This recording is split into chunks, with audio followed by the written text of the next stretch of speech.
अस्सलाम वालेकुम to all my students. My name is Mohsin Aman. जैसा कि आप लोग जानते हैं कि हमने चैप्टर नंबर 9 ट्रांसपोर्ट चैप्टर को स्टार्ट किया हुआ था। आज उसका टॉपिक हमने स्टार्ट करना है ब्लड डिसऑर्डर। ब्लड आप जानते हैं कि पूरे जिस्म के अंदर जो पूरी ट्रांसफॉर्मेशन का काम होता है वो किसका होता है? ब्लड का होता है। और अगर ब्लड की स्ट्रक्चर या उसकी कंपोजिशन में कोई तब्दीली आ जाए उसे हम कहते हैं ब्लड डिसऑर्डर। वैसे तो ब्लड की जो डिसऑर्डर हैं वो बहुत सारी हैं, जिसमें एनीमिया है, हेमोफीलिया है, थैलेसीमिया है और ल्यूकीमिया है। लेकिन जो हमारा टॉपिक्स हैं जो आपके चैप्टर में लिखे गए हैं वो ल्यूकीमिया और थैलेसीमिया के बारे में है। अब सबसे पहले हम ल्यूकीमिया को देखते हैं। ल्यूकीमिया का दूसरा नाम ब्लड कैंसर भी होता है। और ल्यूकीमिया क्या है? जिसमें एबनॉर्मल डिवीजन होती है वाइट ब्लड सेल्स की। मतलब जो वाइट ब्लड सेल्स होते हैं वो तादाद में ज़्यादा बनना शुरू हो जाते हैं। जब तादाद में ज़्यादा बनना शुरू हो जाएंगे तो इस वजह से जो बीमारी पैदा होती है उसे ल्यूकीमिया कहा जाता है। और वाइट ब्लड सेल्स बच्चों जिसे ल्यूकोसाइट्स कहते हैं, इस बीमारी को ल्यूकीमिया भी कहा जाता है। और इसकी मेन जो काजेज़ हैं वो कौन सी होती है? ये कैंसेरियस म्यूटेशन होती है। कहाँ पर होती है म्यूटेशन? लिम्फोजीनियस सेल्स और माइलोजिनस सेल्स। बच्चों आपकी बुक में ये चीज़ नहीं लिखी हुई थी तो इसलिए मैंने मेंशन किए। लैम्फ सेल को लिम्फोजीनियस सेल्स कहते हैं और बोन मैरो जो सेल्स होते हैं उनको हम कहते हैं माइलोजिनस सेल्स। और बच्चों आप जानते हैं कि बोन मैरो ही मेन पार्ट होता है जो ब्लड की प्रोडक्शन बना रहा होता है। उसके बाद अगर ल्यूकीमिया की टाइप की बात करें तो ल्यूकीमिया की जो डिफरेंट टाइप्स होती हैं। और डिफरेंट टाइप्स क्यों होती हैं? ये डिपेंड कर रहा होता है कि वाइट ब्लड सेल्स, कौन सा वाइट ब्लड सेल जो होता है वो ज़्यादा प्रोड्यूस हो रहा है।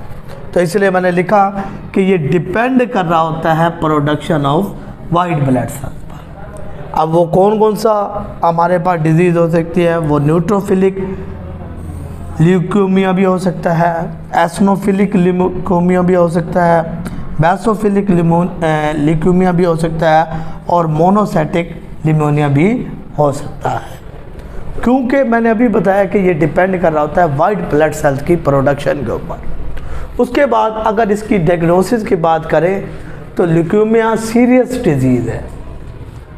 सीरियस डिजीज़ होने की वजह से जो पेशेंट होगा उसे रेगुलरली अपने ब्लड को चेंज करना पड़ेगा, क्योंकि कैंसर बनाने का बाइस बनेगी। तो इसीलिए इसको प्रॉपरली अपने जो ब्लड है उसे चेंज करना पड़ेगा। उसके अलावा अगर इसकी ट्रीटमेंट की बात करें तो इसकी ट्रीटमेंट क्या है?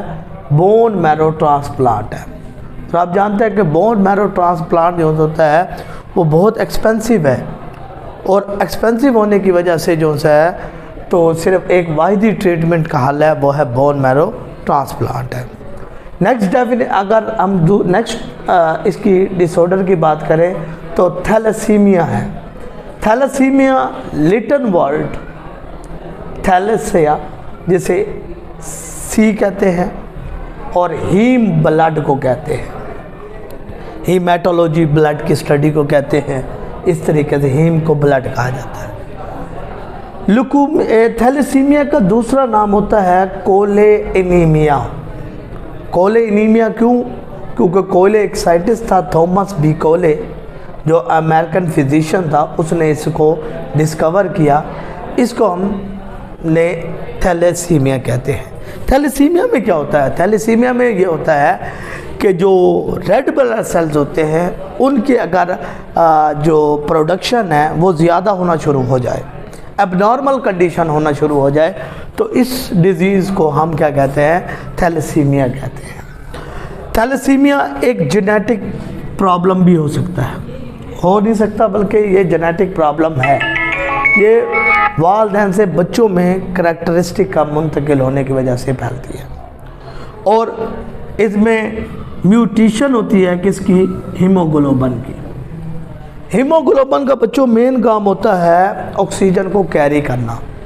पूरे बॉडी के सेल्स की तरफ जो ऑक्सीजन को लेकर जाना होता है वो होता है हीमोग्लोबिन का काम होता है। जब कैंसरियस सेल्स जो जिसे थैलेसीमिया कहते हैं या रेड ब्लड सेल की प्रोडक्शन एबनॉर्मल हो जाए तो हीमोग्लोबिन जो होता है वो सही तरीके से नहीं बन सकता, जिसकी वजह से दूसरे सेल तक ऑक्सीजन की सप्लाई नहीं हो सकती और ऑक्सीजन की सप्लाई ना होने की वजह से वो सेल्स जो होता है वो डिफेक्ट होना शुरू हो जाते हैं। इसको हम थैलेसीमिया कहते हैं। अच्छा, थैलेसीमिया की जो सिम्पटम्स हैं वो क्या है, मैंने मेंशन नहीं किए तो मैं ओरली आप लोगों को बता रहा हूँ। थैलेसीमिया के सिम्पटम्स ये होते हैं कि जो बच्चा होता है उसमें एनीमिया हो जाता है। एनीमिया क्या है? खून की कमी हो जाती है। उसके अलावा जो एब्डोमेन होता है, पेट होता है, वो जो होता है वो उसमें टाइटनेस नज़र आती हैं। उसके अलावा उससे थकावट महसूस रहती है। आंखें जो सी होती हैं वो ब्लू नज़र आती हैं, ब्लू जो सी आंखें नज़र आती हैं। ये जो हैं वो थैलेसीमिया के सिम्पटम्स हैं। अगर इसकी डायग्नोसिस की बात करें तो डायग्नोस भी ये सीरियस डिसऑर्डर है, ये सीरियस ही डिसऑर्डर है। इसमें भी पेशेंट को अपना जो ब्लड होगा वो रेगुलरली चेंज करना पड़ेगा और इसका वाहिद ही एक ही हल है, वो क्या है? बोन मैरो ट्रांसप्लांट है। लेकिन हम ये नहीं कह सकते कि ये अगर ट्रांसप्लांट करा दिया जाए तो उसके बाद जो है 100% जो है रिज़ल्ट मिलेगा, तो ये मुमकिन नहीं है। और दूसरा, बोन मैरो ट्रांसप्लांट बहुत एक्सपेंसिव ट्रांसप्लांट होता है। तो बच्चों, आज हमारा जो टॉपिक था वो ब्लड डिसऑर्डर के बारे में था। ओके, अल्लाह हाफिज़।